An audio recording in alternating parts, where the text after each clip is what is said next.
Superfast news, आवाज जनसामान्यांचा। पीठापैकी एक पूर्ण पीठ असलेल्या माहूर शहरात घाणीचे साम्राज्य। माहूर हे 3.5 शक्तिपीठापैकी एक पूर्ण पीठ आहे। इथे रेणुका माता दत्तप्रभूचे जन्मस्थान शिखर, अनुसया माता मंदिर, सोनापीर दर्गा, दत्तप्रभूचे निद्रास्थान, देवदेवेश्वरी मंदिर आहे। येथे रोज हजारो भाविक दर्शनासाठी येत असतात। इथे येणाऱ्या जाणाऱ्या भाविकांचे स्वागत माहूर नगर पंचायत कचऱ्याच्या ढिगाऱ्याने करते। याची जराही खंत माहूर नगर पंचायतला कशी वाटत नाही, देव जाणे।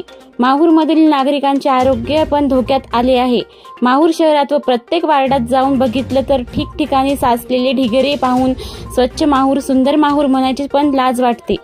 सध्या पावसाळा सुरू झाला आणि या अस्वच्छतेने हिवताप, डेंग्यू, मलेरिया सारखे जीवघेणे आजार बाळवण्याची भीती आहे। या अस्वच्छतेने नागरिकांचे व अबालवृद्धांचे आरोग्य धोक्यात आले आहे, हे दवाखान्यात झालेल्या गर्दीवरून लक्षात येते। या अस्वच्छतेकडे वेळीच लक्ष दिले नाही तर याहीपेक्षा भयावह परिस्थिती होईल। यामुळे माहूर नगर पंचायतने स्वच्छता करून घ्यायला पाहिजे। महाराष्ट्र सुपरफास्ट न्यूज साठी माहूर शहर प्रतिनिधी गणेश वाडेकर।